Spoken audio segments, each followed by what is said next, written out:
It was an ordinary morning, the kind that used to make me grateful just to be alive. The kettle hummed softly on the stove. The radio murmured some old Sinatra tune, and sunlight spilled across the kitchen tiles in long, golden lines. I was buttering toast, slow and absent-minded, when the phone rang. "Mom," Angela's voice came through, crisp, businesslike. "We sold your beach house." For a second, the world didn't move. The kettle kept whistling. The toast burned. My hand stayed midair, butter knife trembling just slightly. "You what?" I whispered. "We needed the money," she said. "It's done." The line went quiet after that. Just the sound of the sea outside, patient and cruel. I didn't scream. I didn't cry. I just stood there, breathing in the smell of burnt bread and betrayal. Then, slowly, I reached over and turned off the stove. My voice, when it came back, was calm, too calm. "All right," I said. "If it's done, it's done." But in the silence that followed, one thought bloomed clear and cold. They may have sold the house, but not the woman who built it. My name is Antonia Brooks. I'm 71 years old, and until that morning, I believed my son loved me. It was a Tuesday, the kind of morning that used to make Robert smile. Golden light spilling through the curtains, the sea humming beyond the balcony, gulls circling lazily above the waves. I had just poured my second cup of coffee when the phone rang. It was Angela. Her voice was flat, almost rehearsed. "Mom, we sold your beach house." For a second, I thought she was joking. I laughed softly. "You mean our house, dear? The one Robert built?" "No, Mom," she said. "Your beach house. We sold it yesterday. The papers are done. We needed the money. Ethan will explain." The line was quiet after that. Only the low buzz of the refrigerator filled the kitchen. The words sank slowly, like pebbles into deep water. "We sold your beach house." I stared at the mug in my hand, coffee trembling against the rim, and realized I hadn't taken a breath. Angela married my son Ethan 8 years ago. Back then, she was all smiles and ambition, a real estate agent with perfect posture and a voice that could sell sunlight. Robert loved her immediately. "She'll keep Ethan steady," he said. "That girl's got purpose." He didn't live long enough to see what that purpose became. When Robert died in 2021, COVID, a ventilator, no goodbyes, Ethan and Angela moved in for a few months. They said it was to take care of me. But by the second week, they had rearranged the furniture, changed the locks, and listed half of Robert's workshop tools on Craigslist. I told myself it was grief. Everyone mourns differently. When they moved out, the house grew quiet again. I started teaching online literature classes for retired women, kept busy, and visited the beach each morning. Life was smaller, but it was mine. Until that phone call. I sat down on the couch, the same one Robert and I bought 40 years ago at a thrift store on Balboa Boulevard. "Angela," I said, finally, "you can't sell something that isn't yours."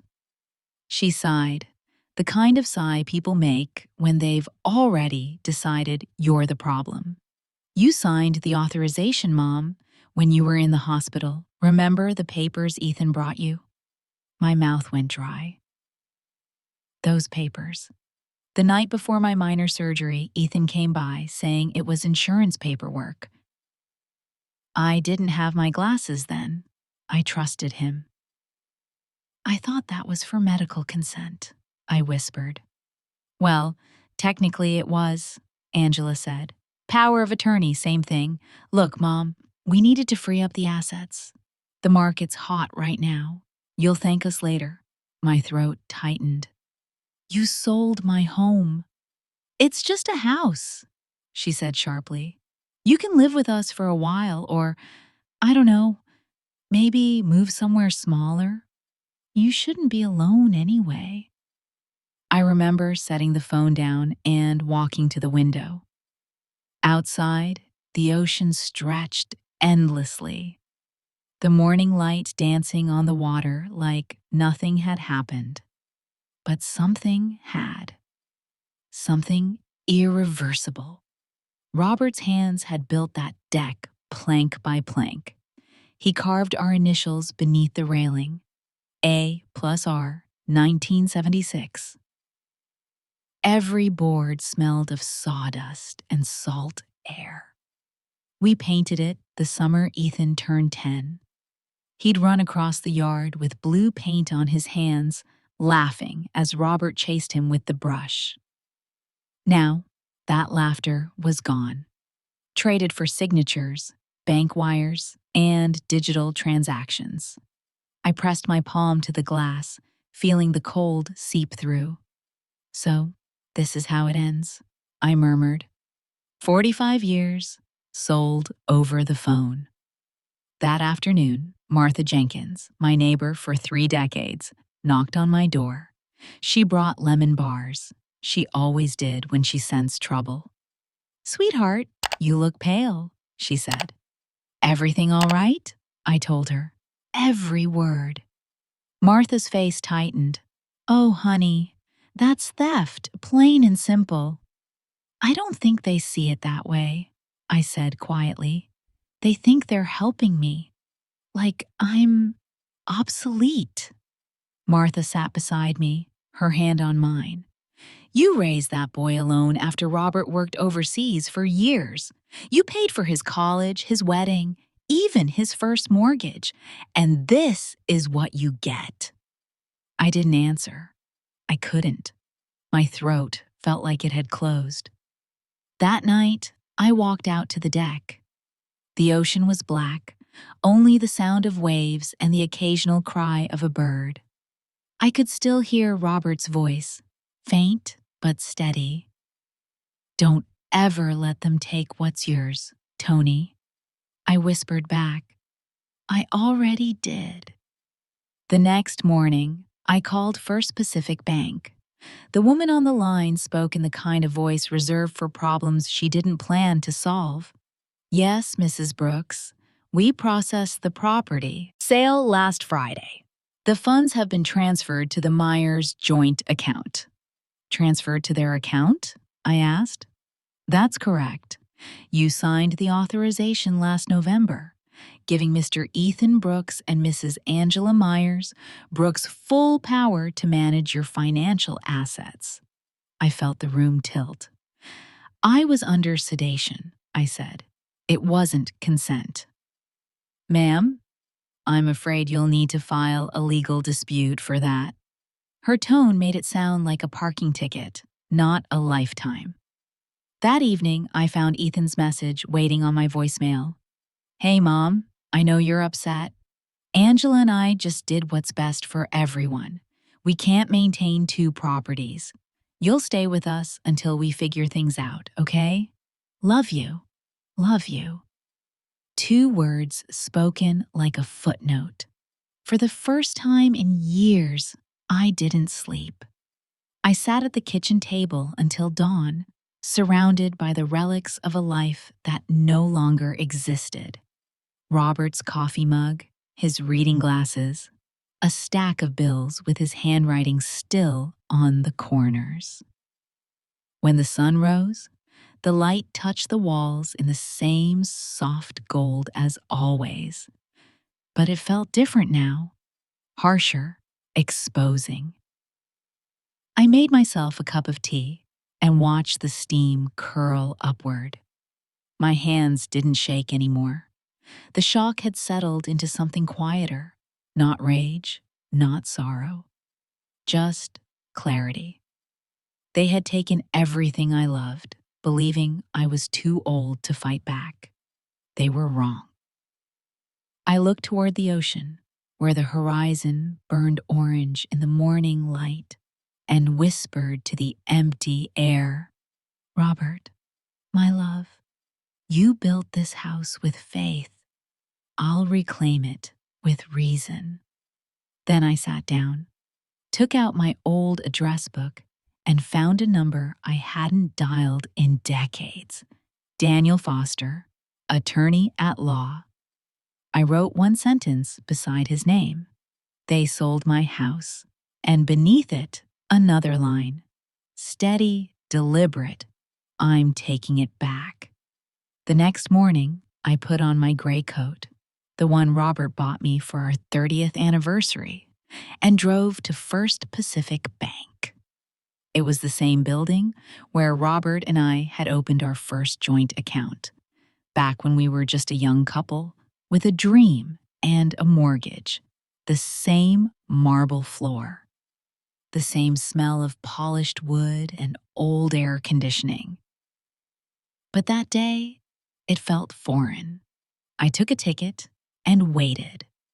An ad for retirement loans flashed across the screen. "Your family's future starts today." I almost laughed.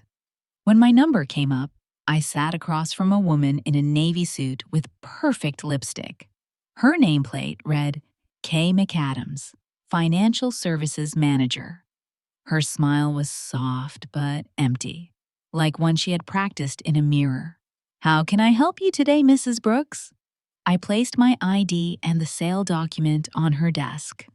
"You can start by explaining this," I said. She typed something into her computer, eyes flickering with polite detachment.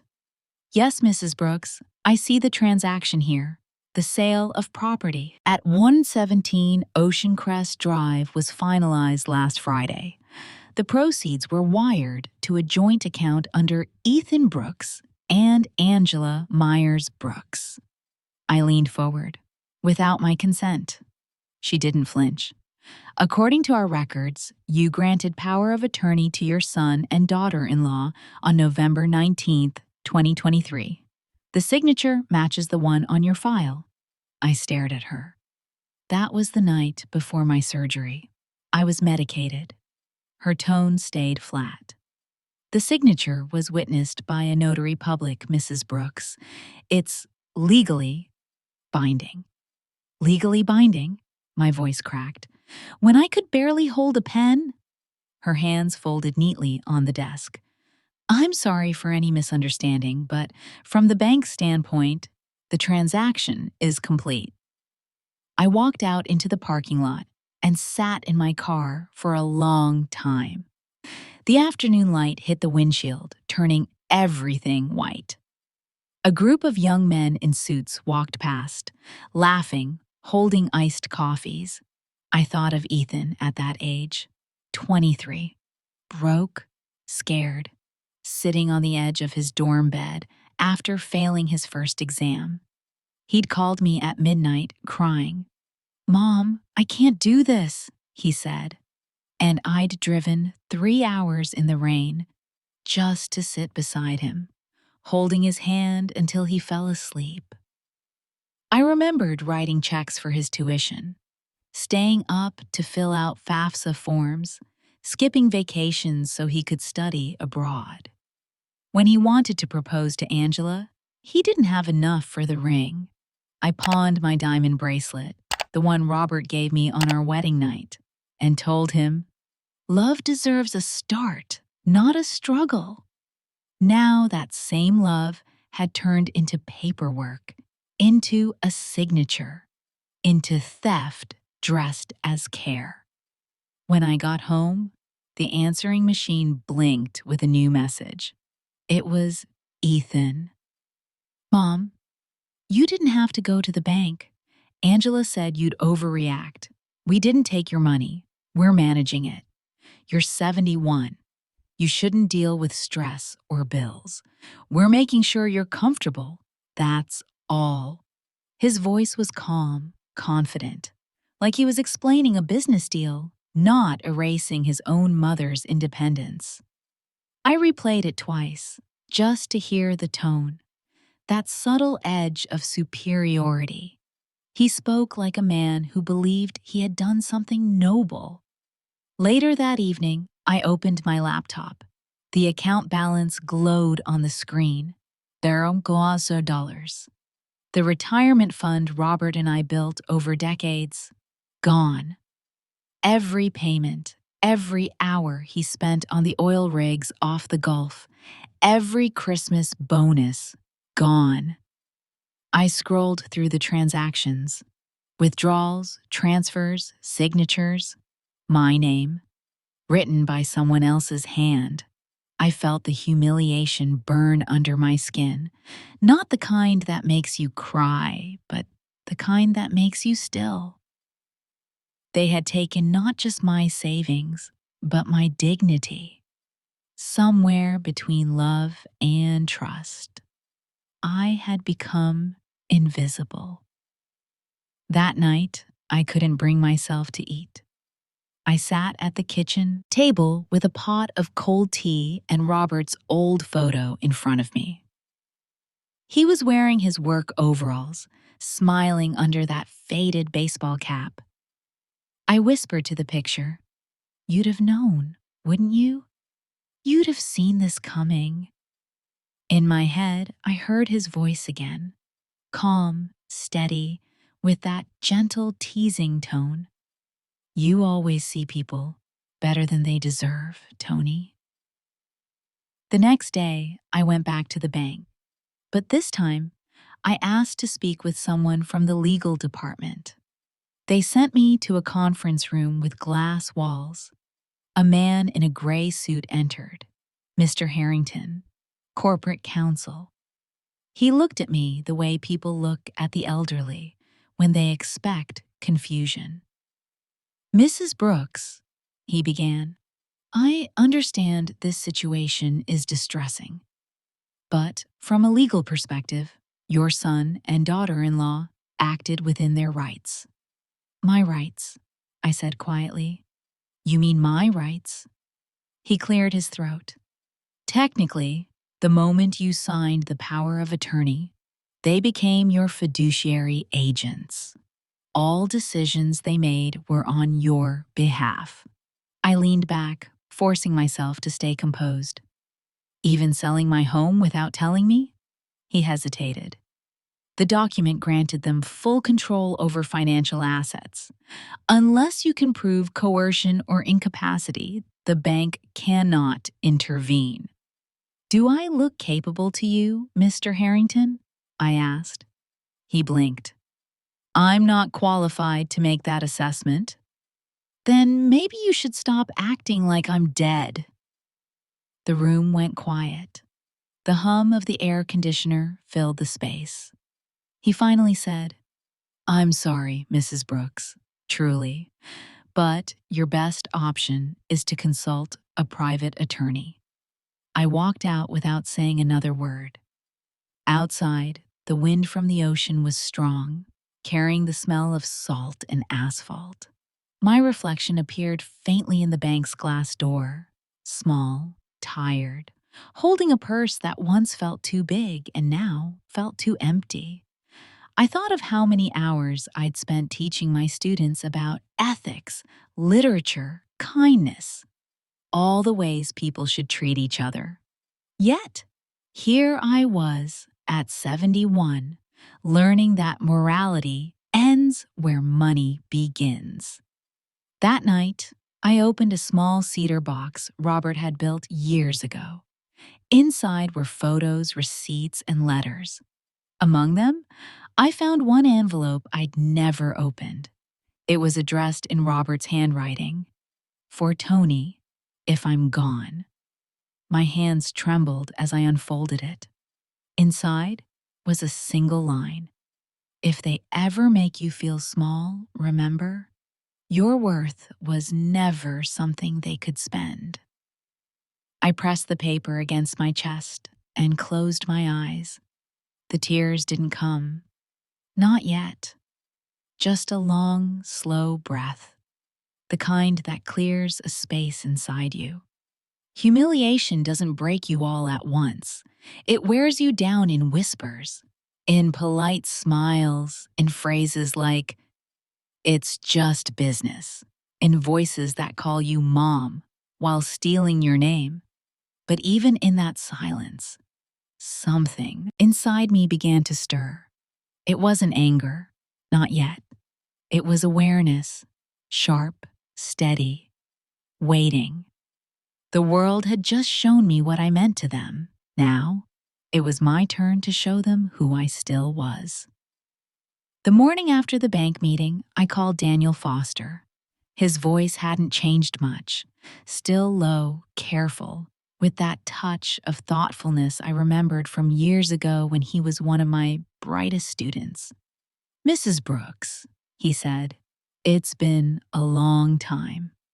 "Too long," I replied, "and I wish it were for a happier reason." When I told him what had happened, he was silent for several seconds. Then, quietly, "Bring every document you have, every letter, every statement. I'll take care of the rest." That was how it began. The shift from grief to precision. Daniel's office was in a modest building in Costa Mesa. Nothing grand, just 4 floors of concrete and glass.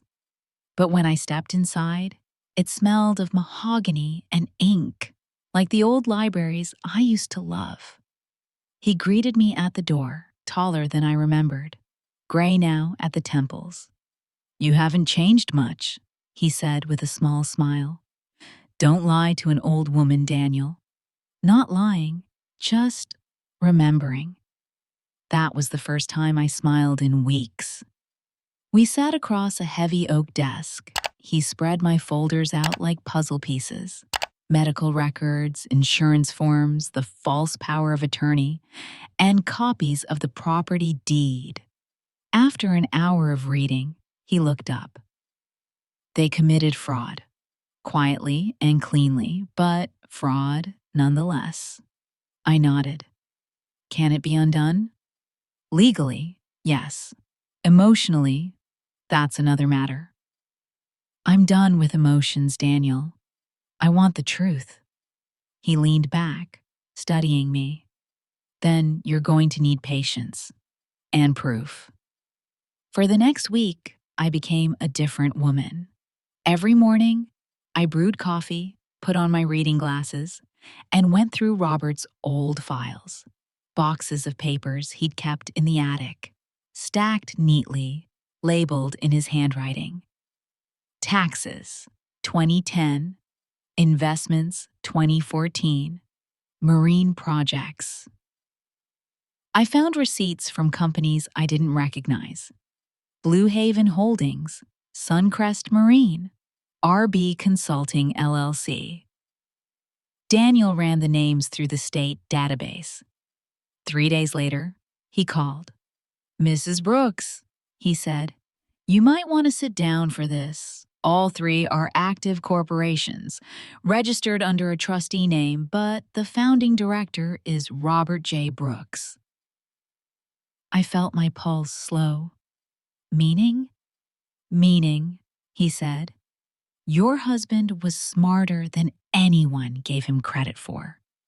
When Robert was alive, he never spoke much about money.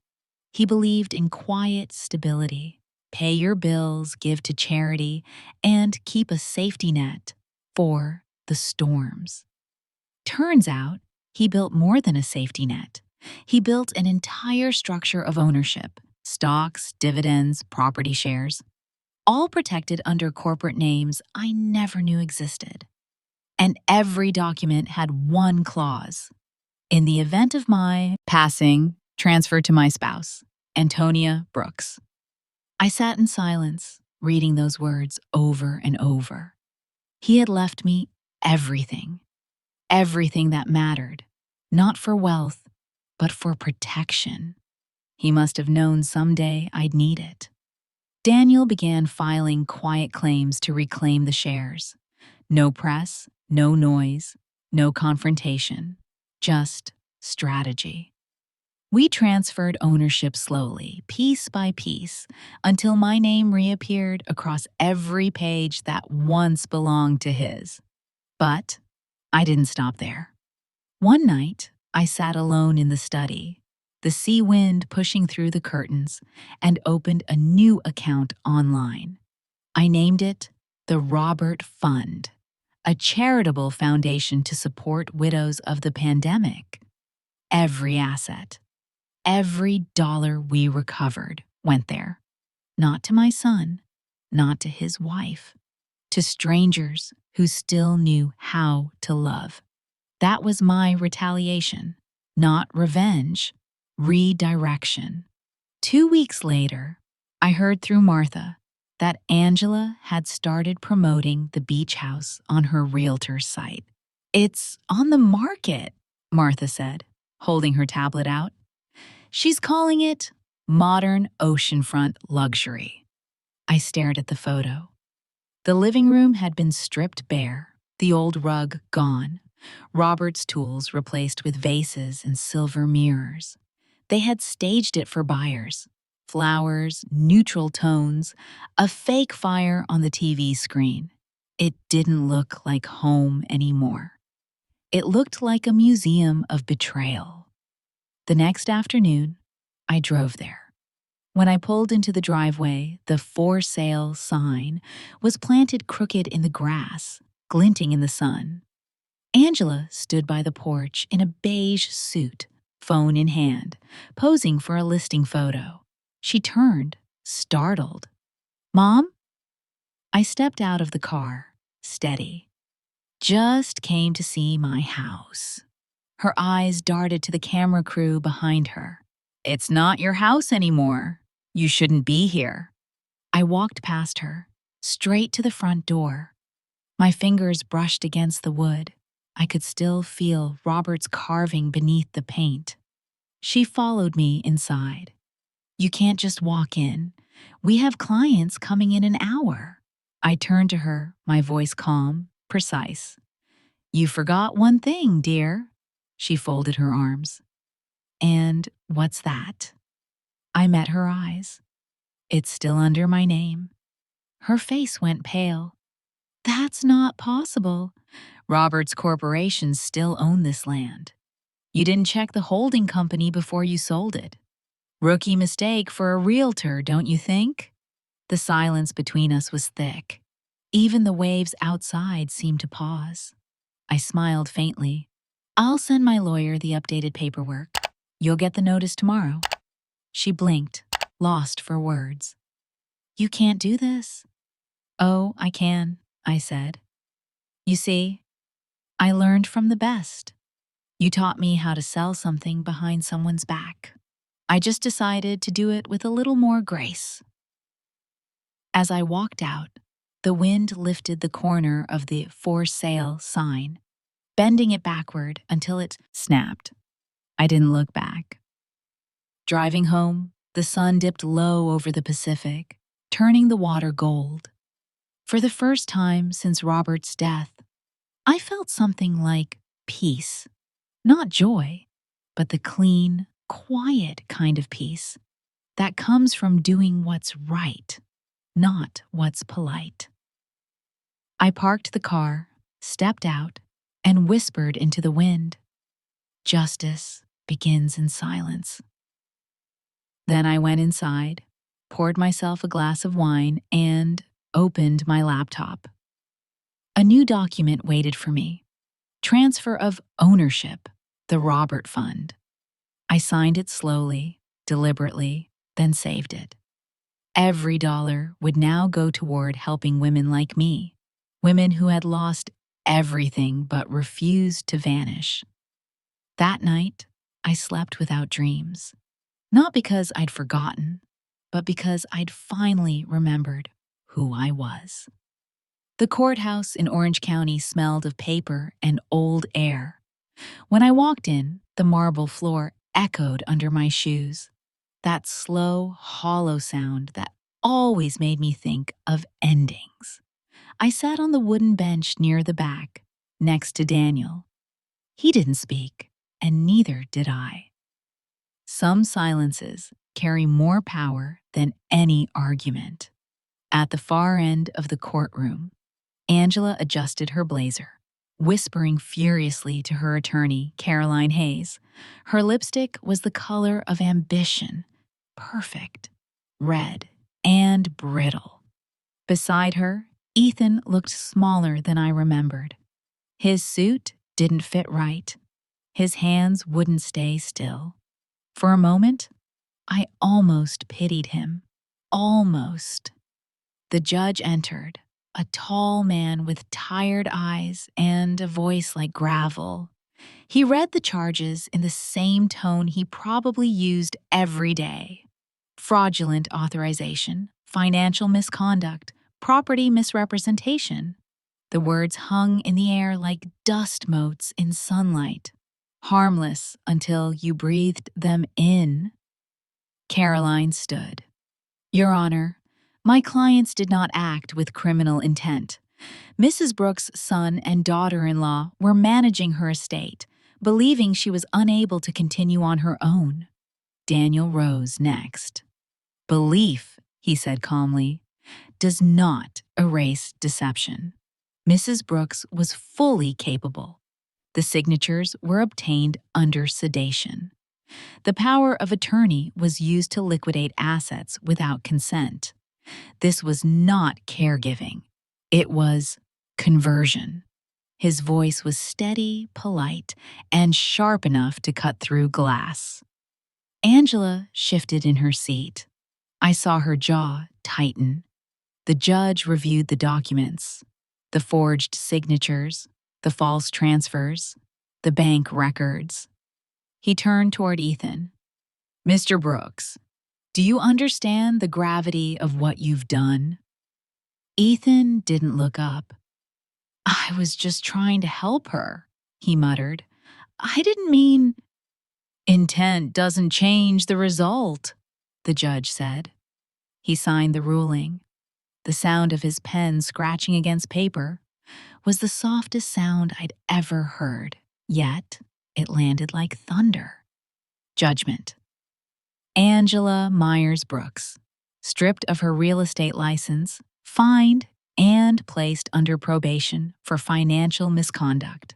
Ethan Brooks, removed as power of attorney, required to repay unauthorized funds, employment terminated from his firm for ethical breach.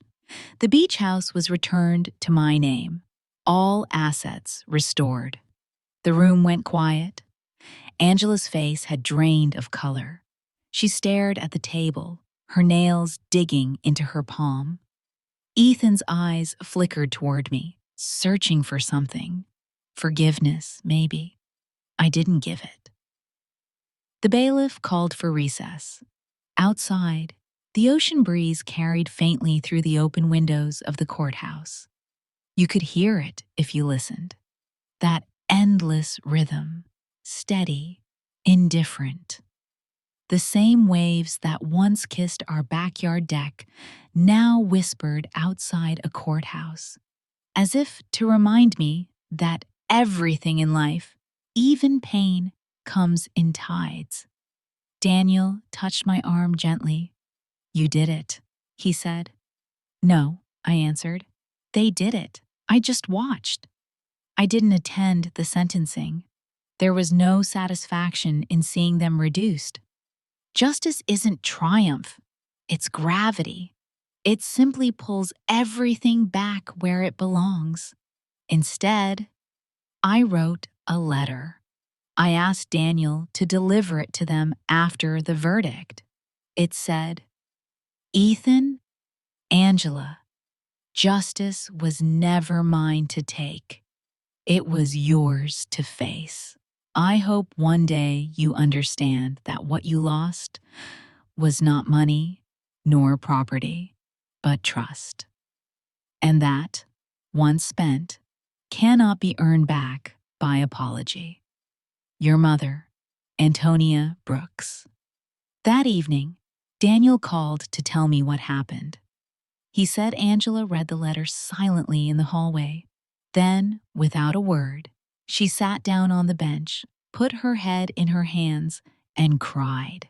Not loudly, not theatrically, but with the quiet shame of someone who finally saw herself clearly.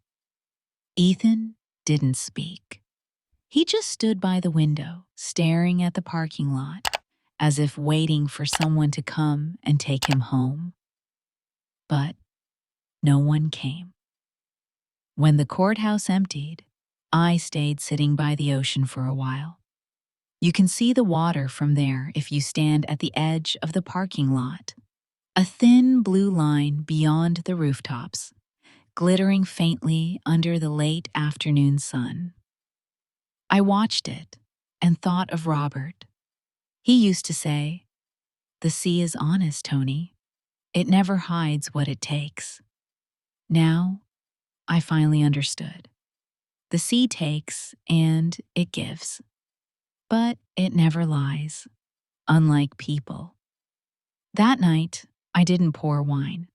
I brewed tea instead, chamomile, Robert's favorite, and sat on the porch of the house I'd almost lost. The air smelled like salt and rain. In the distance, thunder rolled across the horizon, but it didn't frighten me. Some storms you don't run from. You let them pass over you, knowing what's left afterward is cleaner, quieter.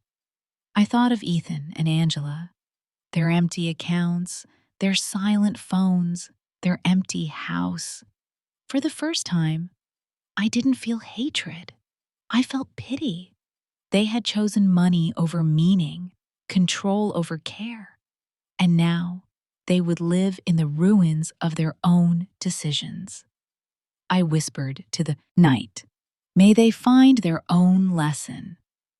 When I went inside, the clock on the wall ticked softly, each sound a reminder. Time keeps moving, no matter who you lose, no matter what you rebuild. Justice wasn't a victory. It was a stillness, the kind that arrives when truth no longer needs to fight for attention. 6 months passed. The Pacific kept rolling in and out like nothing had happened, waves flattening themselves against the sand, the same way time smooths over everything, even betrayal. I had fallen into a new rhythm. Mornings on the deck with tea, afternoons volunteering at the Redondo Women's Center, evenings writing letters to widows I'd never met. The house was quiet, but not lonely anymore. Then, one Wednesday, Martha called. "Antonia," she said softly, "someone's been asking about you, says she wants to make things right." I didn't need to ask who. Some names arrived before they're spoken. The next day, I found a note in my mailbox. Plain envelope, no return address. Inside, just one line. "I've started working at the shelter on Harbor Street. If you ever want to talk, I'm here. Angela." No excuses. No mom. Just Angela. For a long time, I sat on the porch, holding that note between my fingers. The handwriting was familiar, but the tone wasn't. It carried something I hadn't seen in her before: humility. 2 weeks later, I went. The Harbor Street shelter sat between a pawn shop and a faded laundromat, paint peeling off its sign, the smell of bleach and soup floating through the air. Inside, I saw her. Hair pulled back, no makeup, wearing a volunteer badge clipped to a second-hand cardigan. She didn't see me at first. She was serving coffee to a man in a frayed jacket, smiling. Not the bright realtor's smile she used to wear, but something quieter, unguarded. When she finally turned and saw me, her hands froze mid-air. "Mom," she breathed, then stopped herself. "Antonia." I nodded once. "Angela." We sat later in a small cafe 2 blocks away, the kind with chipped mugs and sun-faded menus, the kind Robert and I used to love. Between us, steam rose from 2 cups of coffee. Neither of us touched them. Angela spoke first. I don't know how to start. Then don't, I said. Just speak. She looked out the window, eyes following the cars drifting past. When everything fell apart, I blamed you, said you ruined us. But truth is, I ruined myself.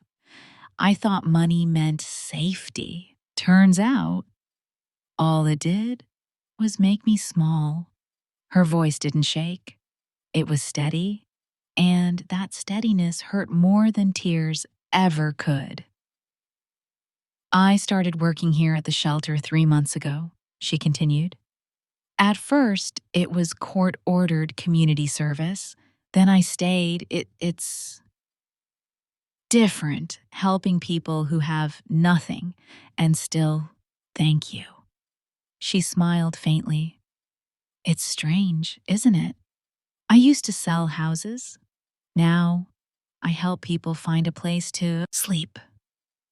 I listened, not to her words, to her pauses, to the way she couldn't meet my eyes for long, to the way her hands trembled only when she said, "Thank you."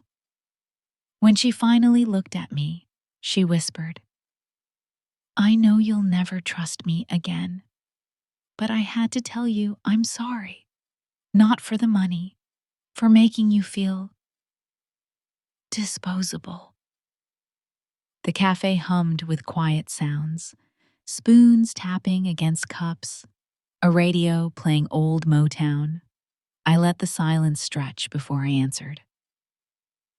I forgive you, I said slowly, but forgiveness doesn't mean return. Her eyes glistened, but no tears fell. She nodded. I didn't come to ask for that. We sat in stillness for a while, just 2 women bound by love and failure, watching sunlight ripple through the window. After a moment, I reached into my purse and placed an envelope on the table. She stared at it. What is this? A loan, I said. Small but clean. For something new. Whatever you decide to build next, build it honestly. Her hand hovered above it. Why? Because I believe in second chances, I said, but not recycled ones. She smiled. Not from joy, but from recognition. I don't deserve that. Neither did I said softly. But Robert gave it to me once. We finished our coffee. No dramatic goodbye, no embrace. Just an understanding that some wounds heal best when left uncovered. As we stood to leave, Angela said quietly, Thank you for not hating me. I met her gaze. Hate is heavy. I've carried enough. Then I turned toward the door. Outside, the wind smelled of ocean salt again, the same as the day this story began. But it no longer felt cold. That night, back home, I opened my journal and wrote, Redemption isn't owed. It's earned in silence, in smaller lives, honest hands, and unspoken apologies. I closed the book, turned off the lamp, and looked out at the water. The tide was high, the waves brushing against the rocks with soft persistence. Somewhere out there, I imagined Robert's voice again, faint, but certain. That's my girl. It's been a year now. A year since the courtroom, since the letter, since the last time I heard my son's voice. I live quietly these days, in a 1-bedroom apartment overlooking Redondo Beach. It's smaller than the house Robert built, but it fits me. like an old cardigan that still smells faintly of salt and thyme. The sea is only 3 blocks away. I can hear it at night, low and rhythmic, as if the world itself is breathing. The walls are painted pale cream. There's a bookshelf by the window, a single armchair beside it, and a round table where I host my reading group every Thursday. We're all widows, mostly. Some are retired nurses, others former teachers like me. We read poetry, memoirs, stories about loss, the kind that don't try to fix pain, just hold it gently. When I laugh now, it doesn't echo like it used to in the big house. It settles softly, stays near.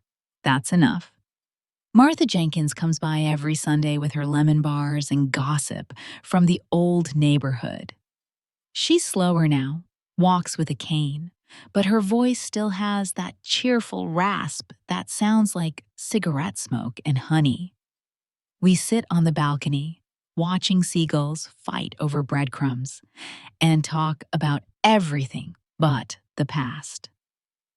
Sometimes she brings David Collins, the electrician who helped me repair the deck years ago. He's younger, early 40s, but he treats us like queens.